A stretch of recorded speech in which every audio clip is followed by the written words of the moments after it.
గౌరవనీయులు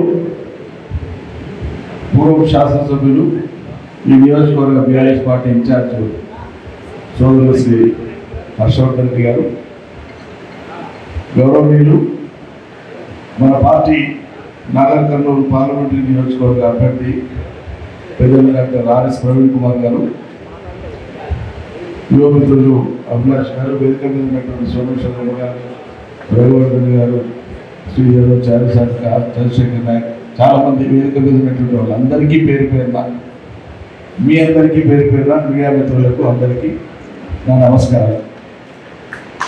మీరు కూడా నమస్కారం పెట్టదలుచుకుంటే చప్పట్లు కొట్టవచ్చు. ఈరోజు రాష్ట్ర వ్యాప్తంగా అన్ని నియోజకవర్గాలలో రైతుల ఇక్కట్ల మీద, రైతుల బాధల మీద, నీళ్లు లేక పంటలు ఎండిపోయి మోసపడుతున్నటువంటి రైతులకు మద్దతుగా సంఘీభావంగా బీఆర్ఎస్ పార్టీ నిరసన దీక్షలు చేపడతాము. అన్ని చోట్ల నిరసనలు జరుగుతూ ఉన్నాయి. నిరసన కార్యక్రమం, నిరసన దీక్ష, అక్కడ రైతులకు సంబంధించినటువంటి బాధలు ఏకరువు పెట్టి ప్రభుత్వాన్ని నిలదీస్తూ నష్టపోయినటువంటి పంటలకు ప్రభుత్వం పరిహారం చెల్లించాలి, మిగిలినటువంటి పంటల్ని కాపాడే బాధ్యత సర్కార్ తీసుకోవాలని డిమాండ్ చేస్తూ వాళ్ళ నిరసన జరుగుతుంది. ఈరోజు మనం ఇక్కడ ఇవాళ నియోజకవర్గ స్థాయి సమావేశం ముందే నిర్ణయించుకున్నాం కాబట్టి నిరసన కార్యక్రమాన్ని ఈ నియోజకవర్గ స్థాయి సమావేశమే నిరసన దీక్ష కార్యక్రమంగా కూడా మనం భావించి కొల్లాపూర్ రైతులకు, రాష్ట్ర రైతులకు సంఘీభావం తెలుపుతూ మీ వెంట మేము ఉన్నామని చెప్పి తెలియజేసేందుకు ఒక నిమిషం పాటు ఆగకుండా అందరూ చప్పట్లు కొట్టాలి. కంటిన్యూస్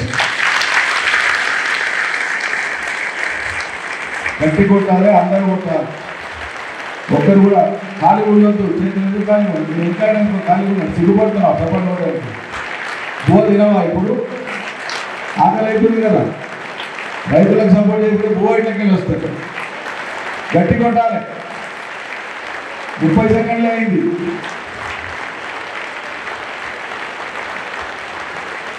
గట్టి కొట్టాలి. ఆఖరి 10 సెకండ్లు.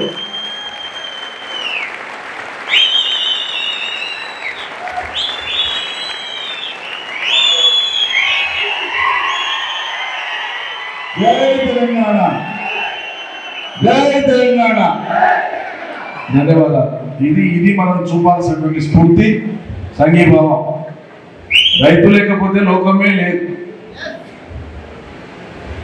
ఒక రైతు కనుక కాడి కింద పెట్టి పని బంద్ పెట్టి ఏమైనా కానీ లోకం చూద్దాం, ఈ కొడుకుల సంగతి, మమ్మల్ని ఏలేటోళ్ళ సంగతి చూద్దామని ఓ ఏడాది సరిపోయి పత్యమంతా పండించుకొని వాళ్ళ మందం పెట్టుకొని బయటకు ఒక్క గింజ కూడా అమ్మకుండా ఉంటే ఈ లోకం మాడి మసి అయిపోతుంది. అవునా? జీతం పెంచాలని వివిధ రకాల ఉద్యోగులు నిరసన చేస్తారు, స్ట్రైక్ చేస్తారు. ఎన్నికలు వచ్చినాయంటే అనేక రకాల సంఘాలు, అనేక రకాల ఉద్యోగులు తమ డిమాండ్లను నెరవేర్చుకోనికే, అది వాళ్ళ హక్కు, రాజ్యాంగం ఇచ్చిన హక్కు, డిమాండ్ చేస్తారు. వాళ్ళ డిమాండ్లను నెరవేర్చక తప్పదు ప్రభుత్వాలకు.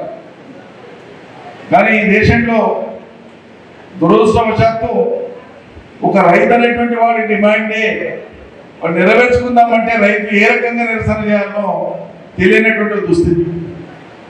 కాబట్టి భారతదేశంలో అవాంఛితమైన, బాధాకరమైన, దురదృష్టమైన మనం కళ్ళారా చూసి భరిస్తూ బాధపడతా ఉన్నాం. రైతు తన నిరసనను ఈ దేశంలో తనను తాను దహించుకొని, తనను తాను బలవన్మరణం చేసి ఆత్మహత్య చేసుకొని సర్కారు కళ్ళు కనిపించేటట్లుగా ప్రవర్తిస్తూ వచ్చినారు ఇన్నేళ్ల కాలంగా. ఇవి అటువంటి రైతు ఆత్మహత్యలు లేని తెలంగాణ నిర్మించాలనే నీళ్లు, నిధులు, నియామకాలు అనేటువంటి నినాదంతోన అడుగులు వేసి రాష్ట్రాన్ని సాధించిన మనగాడు కేసీఆర్.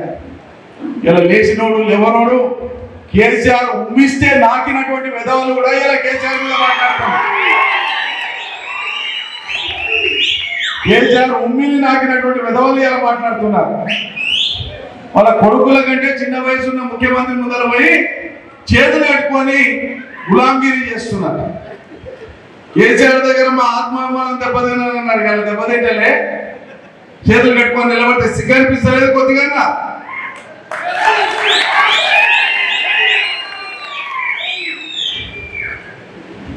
ఇలా ఒక అర్ధగంట కింద నేను వచ్చి కూర్చున్నాకనే హైదరాబాద్లో ప్రెస్ మీట్ చేసేది ఇద్దరు మంత్రులు, ఒక ఆయన నీటిపారుదల శాఖ మంత్రి, ఒక ఆయన ఇక్కడి మంత్రి. నోటికి వచ్చినటువంటి బురద మాటలన్నీ మాట్లాడింది. అది వాళ్ళ సంస్కారం. అంకెలతోనా వివరాలతోనా తార్కికంగా హేతుబద్ధంగా ఒక అంశాన్ని చర్చకు పెట్టి ప్రజలను మీరు ఆలోచించండి ఇది అని చెప్పేది ఒక సంస్కారం. కేసీఆర్ 100 గదాలతో పాత్ర పెడతా అంటారు ఇక్కడి మంత్రి. మిషన్ భగీరథలో అవినీతి జరిగిందని మాట్లాడతాడు. మిషన్ భగీరథ పథకం ప్రారంభించినప్పుడు మంత్రి ఎవడు? సన్నాసి, బుద్ధి లేదా, జ్ఞానం లేదా? ఎవరు మంత్రి? నిజంగానే అందులో తప్పు జరిగితే మొట్టమొదటి పోవాల్సింది నువ్వే కదా. సోగి ఉండి మాట్లాడతావా, సోగి లేక మాట్లాడతావా? కేసీఆర్ మీద మాట్లాడేంత మనగాడివా?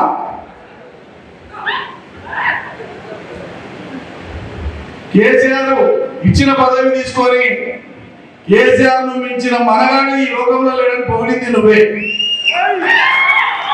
కేసీఆర్ లాగా గొప్ప పరిపాలన చేస్తూనే నేను జీవితంలో చూడలేదని మాట్లాడినోడు నువ్వే. కేసీఆర్ చేయబట్టే పాలమూరు పచ్చబడిందని మాట్లాడినోడు నువ్వే. కేసీఆర్ చేయబట్టే పాలమూరు రంగారెడ్డి వచ్చింది అద్భుతంగానే మాట్లాడింది నువ్వే. పార్టీ మారగానే అవతల పార్టీలకు పోగానే పాలమూరు రంగారెడ్డి ఏ పనులే కాలేదంటాడు, 20% అయిందంటాడు. నీకు చెవులు నిలిపేవని తెలుసు కానీ కళ్ళు కూడా కనిపేవా? లేవు, నీళ్లు లేవు నారాపూర్లో. పాలమూరు రంగారెడ్డి మోటార్ చాలు చేసి పాలమూరు రంగారెడ్డిలో నింపలే. కట్టిన గుద్దెదాన్ని పక్కన ఉన్న మంత్రే కదా, పొంగులేటి శ్రీనివాసరెడ్డే కదా. మరి 20% కడితేనే నీళ్లు పడినా, 20% కడితేనే 90% బిల్లులు ఎత్తిపిస్తే ఏమని? 20% దానికి 90% బిల్లులు ఇప్పించినావా? మరి నర్లాపూర్కి ఏం మాట్లాడతారు వీళ్ళు? ఇలా ఆయన నీటిపారుదల శాఖ మంత్రి ఇష్టారాజ్యంగా మాట్లాడు, నోటికి వచ్చినట్టు మాట్లాడు, సంస్కారం మర్చి మాట్లాడుతున్నారు. వీళ్ళ మాటల వెనుక ఉన్న ఉద్దేశాన్ని దయచేసి గ్రహించాలి. ఆచరణలో చేయనీకే సాధ్యం కానటువంటి హామీ ఇచ్చిన మొన్న ఎన్నికలలో మనకు తెలుసు. కానీ పాపం జనం అమాయక జనం. వచ్చేటి వస్తున్నాయి, జనంత ఎక్కువ వస్తున్నాయి కదా, వస్తాయంటున్నారు, ఇస్తామంటున్నారు కదా, చేయట్లు దాపింది జనం. వాళ్ళ తప్పులేదు. కేసీఆర్ 10,000 రైతు బంధు వస్తుంది, ఆగేది ఏం కాదు. 2,000 పెన్షన్ ఆగేది కాదు, కళ్యాణ లక్ష్మి ఆగేది కాదు. ఇవేమి ఆగడం లేదు. ఎక్కువ ఇస్తా అంటున్నారు, రైతు బంధువులు ఆగేది కాదు. 10,000 కడగండి, 15,000 అన్నాడు కదా, సూతం అని చేయి ఇక్కడ దాపింది. అంతే వాళ్ళు చేసిన పొరపాటు. ఇప్పుడు అవన్నీ అమలు చేసే అవకాశం లేదు.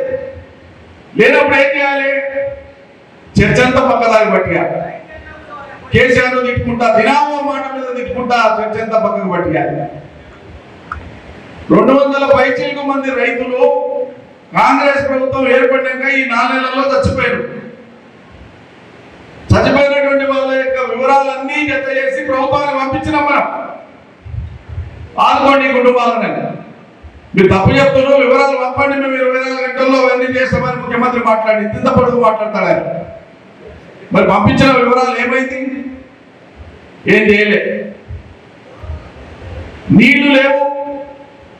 కేసీఆర్ సర్కార్ వానకాలం కేసీఆర్ ఉండే కదా, వానకాలం అయిపోయాక మేము ఎక్కినాం కదా, ఇప్పుడు మమ్మల్ని అంటారని చెప్పి మాట్లాడతాడు నీటిపారుదల శాఖ మంత్రి. సోగి ఉండి మాట్లాడతాడా, సోగి లేక మాట్లాడతాడు? చదువుకున్నోడివి అయితే అంకెలు తెలియదా, అర్థం కాదా? పోయినేడు వానాకాలంలో IMD రిపోర్టు ప్రకారంగా ఇండియన్ మెటీరియలాజికల్ డిపార్ట్మెంట్ వర్షపాతాన్ని నమోదు చేసేటువంటి భారత ప్రభుత్వ సంస్థ, దాని ఆధ్వర్యంలో ఏ సంవత్సరం ఏ నెలలో ఎంత వర్షం పడిందని నమోదు చేస్తారు.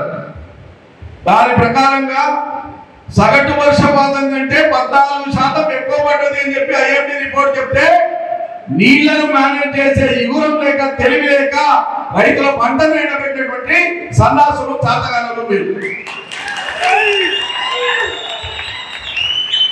ప్రభుత్వం ఏర్పడిన వెంటనే డిసెంబర్ 7కి ప్రభుత్వం ఏర్పడితే డిసెంబర్ 10-11 తారీఖులలో నేను హరీశ్రావు గారు విడివిడి ప్రెస్ మీట్స్లలో తెలంగాణ భవన్ నుంచి మాట్లాడిన ప్రభుత్వానికి విజ్ఞప్తి చేసిన అయ్యా యాసంగి మొదలవుతుంది,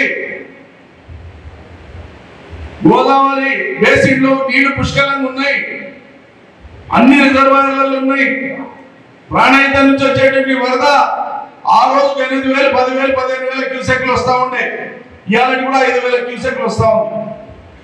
ఈ నీళ్లను సద్వినియోగం చేసుకుంటే మొత్తం ఉత్తర తెలంగాణకు నీళ్ళు అయిపోవడం ఇబ్బంది కాదు. యాసంగికి కృష్ణ మీద ఆధారపడేటువంటి ప్రాంతంలో కృష్ణా బేసిన్ లో కొంత నీళ్లు తక్కువ మాట నిజమే, మేము అంగీకరిస్తాం. కానీ ఉన్న నీళ్ళని ఎట్లా వాడాలో మీరు రైతులకు ముందే చెప్పండి,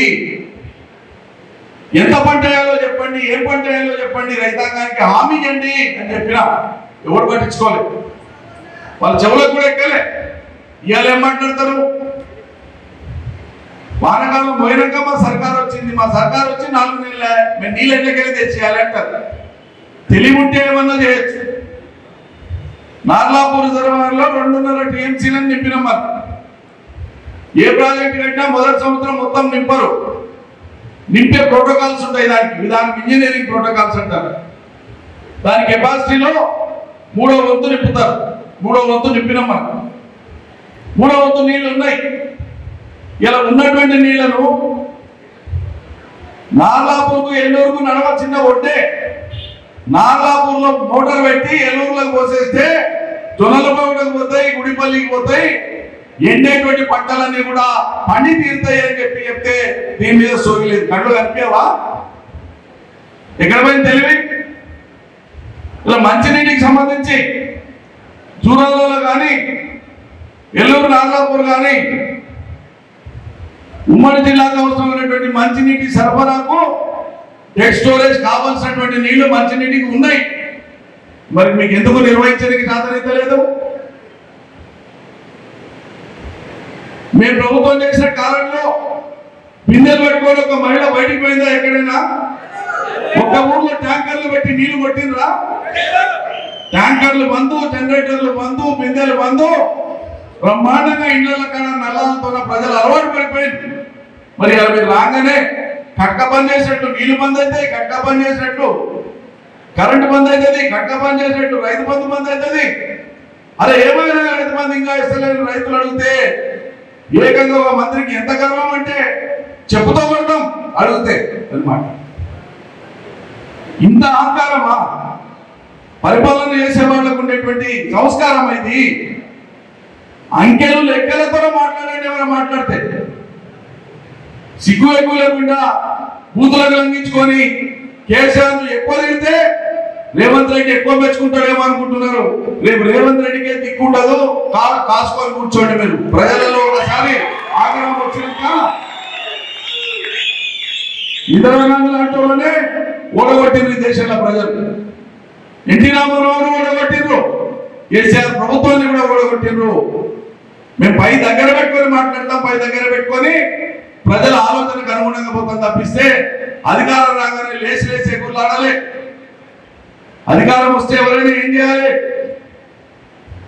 ప్రతి నిమిషం ప్రతి క్షణం ఒక ప్రాంతానికి, ఒక గ్రామానికి, ఒక ఏరియాకు లేదా వచ్చిన ఒక మనిషికి ఎట్లా సాంత్వన చేయాలి, ఏం పని చేయాలని ఆలోచించాలి. ఈ పార్టీడా ఆ పార్టీడా నాకు ఇలా చేసి నాకు చూసేటువంటి ఆ పురుష బుద్ధి అధికారంలో ఉండేటువంటి వాళ్ళకి తగదు. ఎంత ఉందా ఉండాలి. నిన్ను దిక్కిన వాడైనా సరే ఎన్నికలలో వాడు వస్తే పని చేసి పెడితే వాడు నాయకుడు. ప్రజలు అభినందించాల్సింది వాడిని. ఈ బతుకుకు కావలి కారు నుంచి మొదలు పెడితే కలెక్టర్ దాకా మందిని సతాయించి పీడించుకొని తినడమే కదా నీ బతుకంతా. అధికారం అంటే మీకు తెలిసిందే. నేను నోరు పెట్టి సంస్కారంగా ఎప్పుడు ఎవరి మీద మాట్లాడని కూడా పరిస్థితి వివరించడానికి చెప్తున్నాను. ఎన్నికల కంటే ముందు మా దగ్గరికి వచ్చాను, వ్యక్తిగతంగా మీద చాలా మాట్లాడిండు. నేను ఆయన కంటే ఎక్కువ చదువుకున్నా, నాకు సంస్కారం ఉంది కాబట్టి నేను ప్రతిగా అటువంటి మాటలు మాట్లాడాను. నేను వకీలుగా జీవితం ప్రారంభించిన, కష్టపడి తల్లిదండ్రులు చదివిపిస్తే చిన్నప్పటి నుంచి ఫస్ట్ క్లాస్ వకీలుగా పేరు తెచ్చుకున్నా తప్ప కలెక్టరేట్ ముందర టైప్ పిచ్చని పెట్టుకొని రూపాయి దరఖాస్తులు చేసి బతికినోడి కాదు నేను. అధికారం వస్తే ఏం చేసి చూపాలి?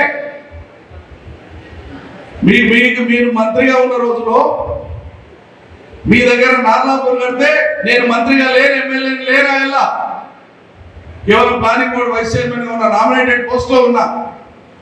నేను ఏడాది 10 నెలల కాలంలో నా ప్రాజెక్ట్ కంప్లీట్ చేయించి పడేస్తే నీ మంత్రి పదవి పోయినాక కూడా 3 ఏళ్ళు పట్టింది నార్లాపూర్ కంప్లీట్ కానీ. నీ ఫలితమా నాతో పోల్చుకునేది, నన్ను వ్యక్తిగతంగా మాట్లాడేది. 5 ఏళ్ళు మంత్రి ఉంటే కనీసం ఒక్క ఇల్లు పేదోళ్ళకు కట్టేందుకు నీ చేయి రాలే, నీ మనసు రాలే. 3000 ఇల్లు కట్టించిన పేదలకు అద్భుతమైనటువంటి రీతిలోనే ఒక్క కాలేజీ తెచ్చుకోనికి చేతగాలే నీకు. ఉమ్మడి జిల్లాలో ఎక్కడ లేని విద్యా సంస్థల్ని తెచ్చి గల వనపర్తిలో నెలకొల్పి రాష్ట్ర స్థాయిలో పేరు తెచ్చిన ఒక్కసారి ఎమ్మెల్యే అయితే, ఒక్కసారి మంత్రి అయితే పనులు ఎట్లా చేయొచ్చు కళ్ళ ముందర పెట్టినానే. నీవు అటువంటి పనులు కొల్లాపూర్కు ఈ ప్రాంతానికి వేసి పేరు తెచ్చుకోగాని వ్యక్తిగతంగా ఏడబోతే ఎవరిని పడితే వాళ్ళను నిందాపూర్వకంగా మాట్లాడుతుంటే ఎవడు సహించడు. అది నీ ఏకితనం, నీ సంస్కారహీనతనే బయటపడుతుంది. ఇలా కేసీఆర్ మాట్లాడేది మాట్లాడుతున్నాను, నన్ను మాట్లాడిన తిట్టినాడు కూడా నేను కోప్పడలే, బాధపడలే. కేసీఆర్ పదవి తీసుకొని, కేసీఆర్ తో డబ్బు తీసుకొని, కేసీఆర్ తో నీ బాధ అప్పులు తీసుకొని ఆఖరికి కులాన్ని తీసుకుపోయిన మొదలు పెట్టుకొని కులాభిమానం చూపని కొట్లాడినటువంటి, కులాభిమానం చూపమని ప్రాధాన్యపడినటువంటి బతుకుని మేము 25 ఏళ్ళు కలిసి అడుగులు వేస్తే కేసీఆర్ తోన ఒక్కనాడు ఒక వ్యక్తిగత సహాయం అడగనటువంటి వాడి రాష్ట్రంలో నిరంజన్ రెడ్డి ఒక్కడే. అటువంటిది నువ్వు అన్ని రకాల లబ్ధి కేసీఆర్ తో ఉంది. ఆయన కొడుకుకు అడుగులకు మడుగులు వత్తి పైరవే చేసుకొని బాబుబడి అంతా చేసుకొని సరే విభేదించడం, ఇంకో పార్టీ పోయినావు, ఎమ్మెల్యేను మంత్రిగా పరిపాలన చేయి. కేసీఆర్ తిడతావా? బల్పా నీకు? ఎన్ని దినాలు ఉంటుంది బల్పు? మళ్ళా రేపు కాలం దగ్గర వచ్చి కాంగ్రెస్ పని అయిపోతుందంటే మళ్ళా ఇంకో దాంట్లో పోయేటువంటి ప్రయత్నం నువ్వు చేస్తావేమో, కానీ కాలం ఈసారి మాత్రం చాలా జాగ్రత్తగా ఉంటది. కొత్త తరం పిల్లలు, బీద పిక్కి జనాల పిల్లలు చదువుకున్న వాళ్ళు, అర్థం చేసుకునే వాళ్ళు తప్పకుండా ఇలాంటి వాళ్ళను శాశ్వతంగా దూరం చేస్తారు ప్రజా జీవితం నుంచి. ఇవన్నీ నేను చెప్తున్నప్పుడు వివరాలు చెప్తున్నా, లెక్కలు చెప్తున్నా. ఉత్తమ్ కుమార్ రెడ్డికి, జూపల్లి కృష్ణారావు ఇద్దరు మంత్రులకి ఈ రోజు కేసీఆర్ మీద మాట్లాడారు కదా. మీరు ఏం మాట్లాడిన వాళ్ళు? 10 ఏళ్లలో కేసీఆర్ ఏం చేయలే, నాశనం చేసి అని మాట్లాడారు. ఇంకా చాలా బూతులు మాట్లాడారు. ఇవి మాట్లాడారు. నేను చెప్తున్నా ఒక్కొక్కటి, మీరు మనుషులైతే మీకు చీపునెత్తులు ఉంటే, సంస్కారం ఉంటే, నేను లేవనెత్తి ఇప్పుడు చెప్తున్నటువంటి వాటికి అంశాల వారీగా జవాబు చెప్పండి. మీరు మనుషులైతే ఇంటర్నేషనల్ లేబర్ ఆర్గనైజేషన్ ILO అని ఉంటుంది. ప్రపంచంలోని దేశాలలో ఉపాధి కల్పన, ఎంప్లాయ్మెంట్ జనరేషన్ అంటారు ఇంగ్లీష్ లో, ఉపాధి కల్పన చేసేటువంటి అంశం మీద అధికారికంగా ప్రకటించేటువంటి సంస్థ ప్రపంచ సంస్థ ILO ప్రకటించిన దాని ప్రకారంగా 2019-2022 మధ్యలో భారతదేశంలో అతి ఎక్కువగా ఉపాధి కల్పించినటువంటి 3 రాష్ట్రాలలో తెలంగాణ 3వది అని చెప్పింది ILO. దమ్ముంటే దీన్ని కాంట్రాడిక్ట్ చేయండి.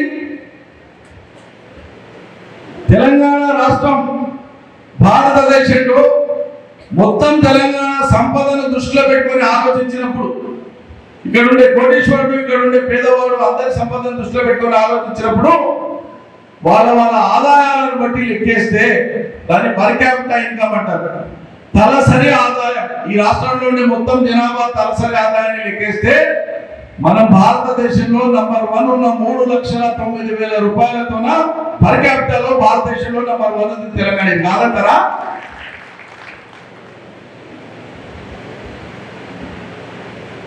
ఒకప్పుడు కంట్రోల్ బియ్యం కోసం లైన్లలో ఎదురు చూసినటువంటి రైతులు, పేద సాధాలు, వలస జీవులే కాదు, 5, 10, 15, 20 ఎకరాల భూములు ఉన్న రైతులు కూడా పంటలు పండక బియ్యం కోసం కంట్రోల్ దుకాణం ముందర లైన్లలో నిలబడేటువంటి రైతులు.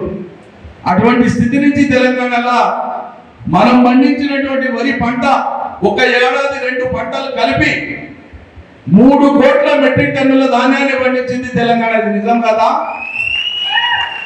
పంజాబ్ను మించి మనం పండించిన పంజాబ్ 2 కోట్లు, వాళ్ళది ఒకటే పంట వానాకాలం యాసంగిలో గోధుమలు పండిస్తారు.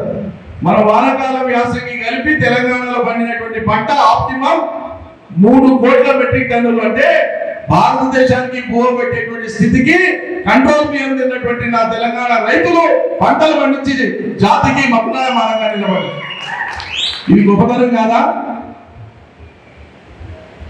ప్రతి ఇంటికి, భారతదేశం మొత్తంలో ప్రతి ఇంటికి నల్లా ద్వారా సురక్షితమైన నీరిచ్చే రాష్ట్రం ఏది అంటే పార్లమెంటులో కేంద్ర మంత్రి జవాబు ఇచ్చింది, అది తెలంగాణ రాష్ట్రం అనేది. నిజం కాదా?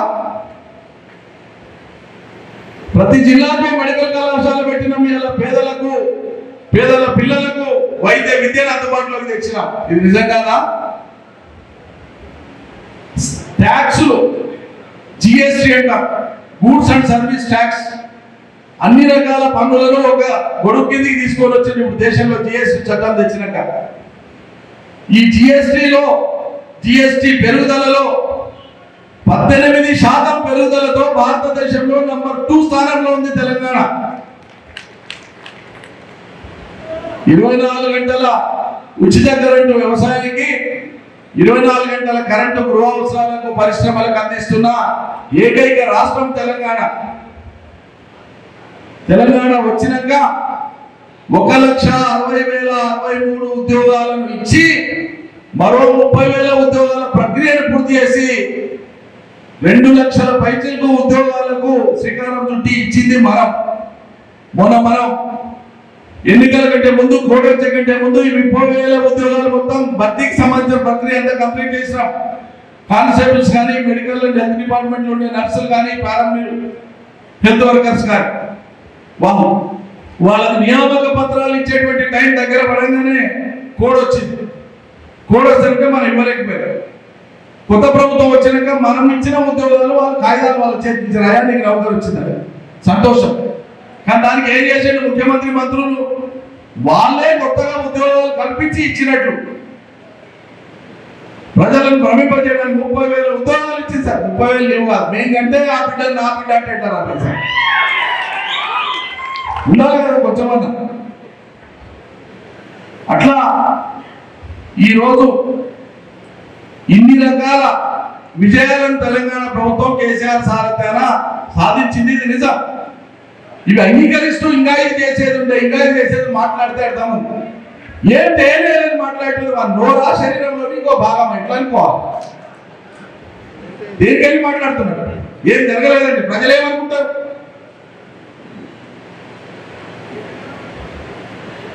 అందుకే మనం ఏమడగాలి కదా, ఇవన్నీ పొడవు మాటలు పక్కకు పెట్టు. గ్రామాలలో వచ్చి కాంగ్రెస్ మంత్రులు కానీ, ఎమ్మెల్యేలు కానీ, వాళ్ళ నాయకులు కానీ వచ్చి అడిగినప్పుడు మనం డిమాండ్ చేయాలి. ప్రజల పక్షాన ప్రజలు కూడా డిమాండ్ చేయాలి. ఏమని? కళ్యాణ లక్ష్మిలన్నీ పెండింగ్ పెట్టింది కదా, ఇస్తలేరు, పెండింగ్ పెట్టింది.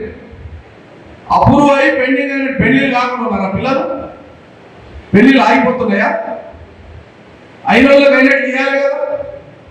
ఆ కళ్యాణ లక్ష్మి చెక్కులతో పాటు తులం బంగారం పట్టుకొని గ్రామాలకు రాని బిడ్డ, బంగారం లేకపోతే మీ పై బంగారం చేస్తామని చెప్పారు. 4,000 పెన్షన్ తీసుకొని రా, తెచ్చి ఓటాడు. యాసకి కళ్ళాలు అవుతున్నాయి, కోతలు వస్తున్నారు, షురు అయినాయి. క్వింటాల మీద 500 బోనస్ ఇచ్చినాకనే నువ్వు ఓటడుగు బిడ్డ అని చెప్పాలి, డిమాండ్ చేయాలి, ప్రజలకు చెప్పాలి. డిసెంబర్ 9 తారీఖే 2 లక్షల రుణమాఫీ అని చెప్తుంది కదా. వారం కింద ఈ నీళ్ల మంత్రి ఉత్తమ్ కుమార్ రెడ్డి గారు ఏమంటారు? కోడ్ వచ్చింది, ఎట్లా అమలు చేస్తామండి రుణమాఫీ? కోడ్ అయిపోలేడు. కోడ్ మొన్న వచ్చే మన 3 నెలలు ఏం బిగినావు? అప్పుడేం బిగినావు? అడిగేటోడు లేడా? ఆ విధంగా వాళ్ళు చెప్పినటువంటి అంశాలు ఏవైతే ఉన్నాయో వాటిని మనం ప్రజలకు గుర్తు చేయడం మన బాధ్యత. అది చెప్పడానికే నేను ఇంతసేపు చెప్పిన.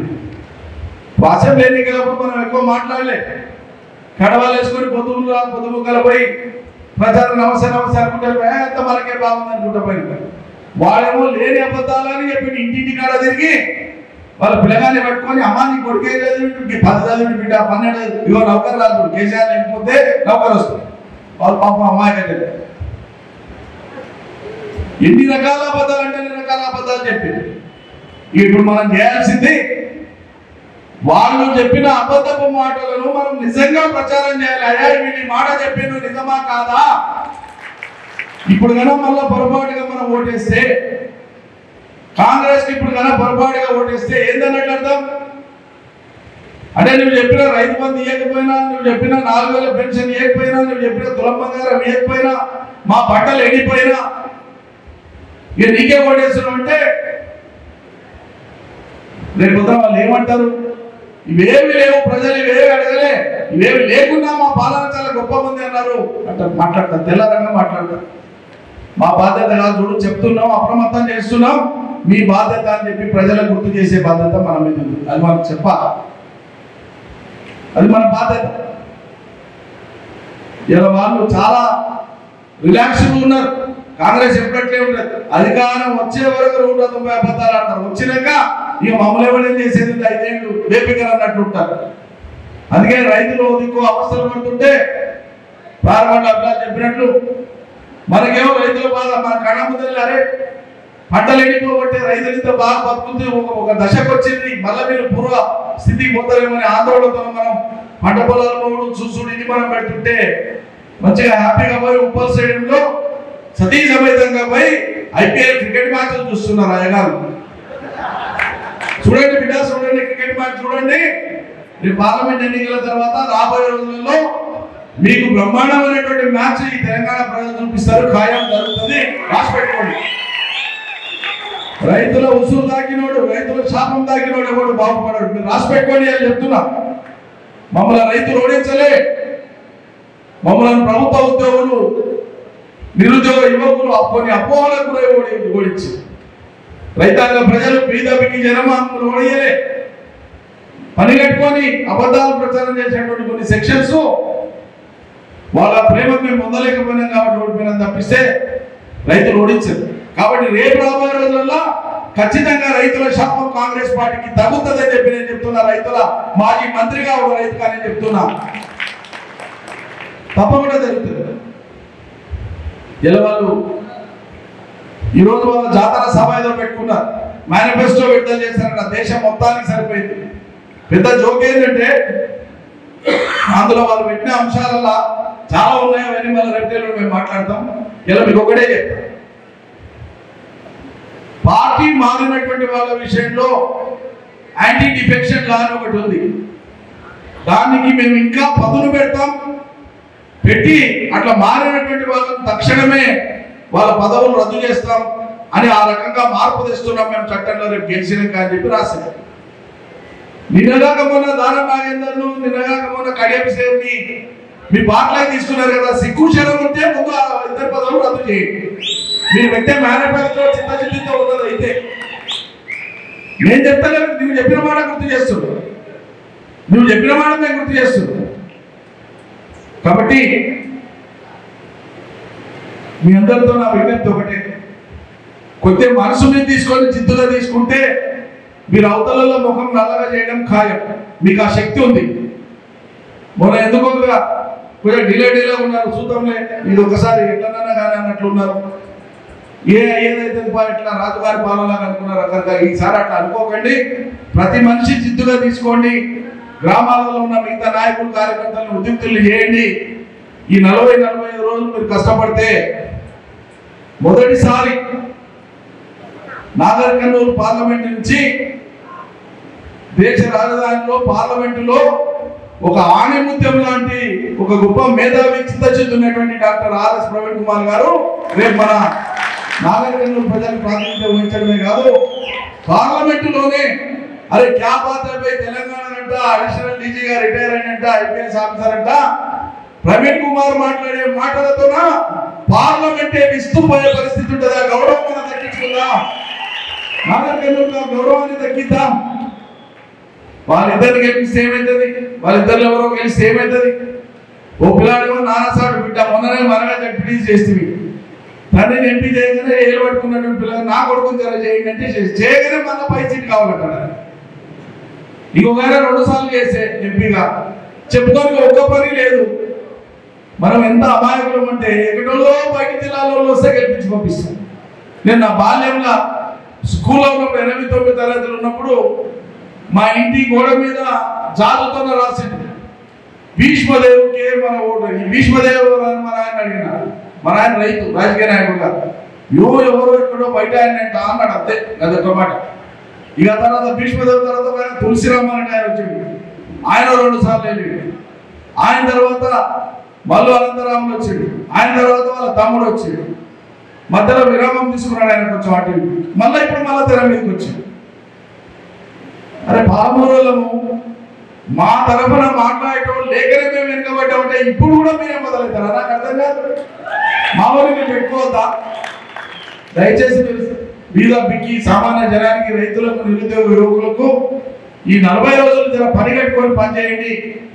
ఎండలకు తిప్పబడవద్దు. పొద్దున సాయంత్రం, పొద్దున పూట 1 గంట 2 గంటలు, సాయంత్రం 2 గంటలు మీరు మనసు మీద తీసుకొని పని చేస్తే ప్రవీణ్ కుమార్ సార్ ఢిల్లీలో ఉంటాడు, పార్లమెంట్ పోతాడు. ఆ తర్వాత మన 7 అసెంబ్లీలలో 7 అవతల 2 గెలిచినాం మనం, మిగతా 5 ఓడిపోయినాం. ఈ 5గురు ఎమ్మెల్యేల కంటే మించి పనిచేసి మాకు ఎమ్మెల్యే లేకుండా ఎంపీ ఉన్నాడు అనే ధైర్యం మీకు అందరికి ఉంటుంది, ప్రజలందరికీ ఉంటుంది. కాబట్టి మీరు ఆ రీతిగా పనిచేయాలని చెప్పి కోరుతూ, రేపులే ఎల్లుండి నాగర్ కర్నూలులో 7 అసెంబ్లీ నియోజకవర్గాల సమావేశం ఉంది. ప్రతి అసెంబ్లీ నుంచి ఒక 500 మంది ముఖ్యులు రమ్మన్నాం. ప్రజాప్రతినిధులు కానీ, పార్టీ ప్రతినిధులు కానీ, అన్ని స్థాయిల నాయకులు కానీ మీ ఇన్ఛార్జ్తో మాట్లాడుకొని మీరు అందరు కలిపి రేపులే ఎల్లుండి 9:30కే మీటింగ్ స్టార్ట్ అవుతుంది, 12 గంటలకు అయిపోతుంది. కాబట్టి మీరు నాగర్ కర్నూలు మీటింగ్ కూడా రావాలని చెప్పి కోరుతూ, అవకాశం ఇచ్చినటువంటి వేదికకు మీ అందరికీ ధన్యవాదాలు అర్పిస్తూ ముగిస్తాను. జై తెలంగాణ, జై తెలంగాణ.